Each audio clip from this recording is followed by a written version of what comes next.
আজ আমি আপনাদেরকে বানিয়ে দেখাবো বাঙ্গির ঝাল শরবত। বাঙ্গির ঝাল শরবত বানাতে কি কি উপকরণ লাগছে তা দেখে নেই। মধু, কাঁচামরিচ, ধনেপাতা, পিঙ্ক সল্ট, বাঙ্গি ফল এবং পানি। সবার প্রথমেই আমি ব্লেন্ডার মেশিন নিচ্ছি। এখানে দিয়ে দিব বাঙ্গি ফল। বাঙ্গি ফলে আছে ভিটামিন এ, যা চোখের জ্যোতি বাড়ায়। এতে থাকা ফাইবার কনস্টিপেশন রোধ করে এবং তার পাশাপাশি স্কিনকে অনেক বেশি সুন্দর করে। বাঙ্গিতে অন্যান্য উপাদানও আছে, যেমন পুষ্টি উপাদানের মধ্যে বিভিন্ন প্রকারের ভিটামিনস, মিনারেলস। এখন আমি দিয়ে দিব কাঁচামরিচ। এখানে একটি কাঁচামরিচই যথেষ্ট। কাঁচামরিচে আছে 100% ভিটামিন সি। দিয়ে দিচ্ছি সামান্য পরিমাণে মধু। মধুতে আছে জিঙ্ক ও অ্যান্টিঅক্সিডেন্ট। রোগ প্রতিরোধ ক্ষমতা বাড়ানোর পাশাপাশি মধু প্রচুর এনার্জি বাড়ায়। দিয়ে দিব সিলান্ট্রো অর্থাৎ ধনেপাতা। ধনেপাতাতে আছে আয়রন এবং সকল প্রকারের মিনারেলস, যা অনেক হেলদি এবং অন্যরকম একটি ফ্লেভার দেয়। এবার দিয়ে দিব সামান্য পরিমাণে পিঙ্ক সল্ট। দর্শক, আপনাদেরকে জানিয়ে রাখি, নর্মাল যে কোনো সল্টের চেয়ে পিঙ্ক সল্ট অনেক হেলদি। এতে সোডিয়ামের মাত্রা কম। বিশেষ করে যাদের লবণ খেতে মানা করা হয় তারা খুব সহজেই এই পিঙ্ক সল্ট আপনার খাবারের লিস্টে রাখতে পারেন। রমজান মাসে পিঙ্ক সল্ট অনেক উপকারী।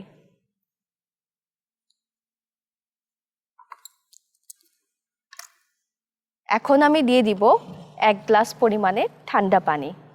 দর্শক, আমার হাতে যে জগটি দেখতে পাচ্ছেন এটি হলো আরএফএল জুস জগ।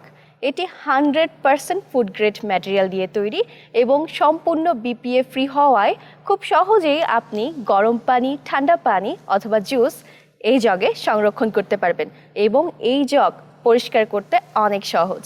1 গ্লাস পরিমাণে পানি দিয়ে দিচ্ছি। অবশ্যই ঠান্ডা পানি ব্যবহার করতে হবে যেহেতু এটি ঝাল শরবত। এখন আমি ব্লেন্ডার মেশিনে ব্লেন্ড করব 5 থেকে 6 বার।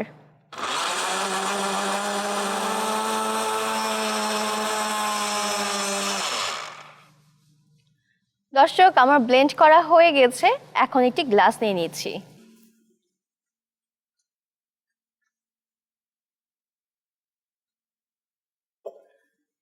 গার্নিশিং এর জন্য ব্যবহার করছি মধু। মধু নিয়ে গ্লাসের ভিতরে চারপাশে আস্তে আস্তে করে ছড়িয়ে দিব। এখন আমি ব্লেন্ডার মেশিন থেকে ব্লেন্ডারটি সরিয়ে এই শরবত গ্লাসে ঢেলে নিচ্ছি।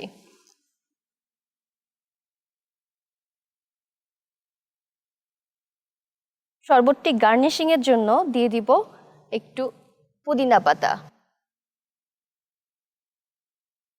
নিয়ে নিচ্ছি স্ট্র। দর্শক, দেখে নিলেন খুব সহজেই তৈরি হয়ে গেল মজাদার, পুষ্টিকর এবং ঝটপট এই রেসিপি বাঙ্গির ঝাল শরবত। সো আর দেরি না করে ঝটপট বানিয়ে ফেলুন এই রেসিপি এবং পরিবেশন করুন আপনার ইফতার টেবিলে পরিবারবর্গের সাথে। দর্শক, আপনারা এতক্ষণ দেখছিলেন আরএফএল জুস জগ নিবেদিত শরবত সমাহার অনুষ্ঠান।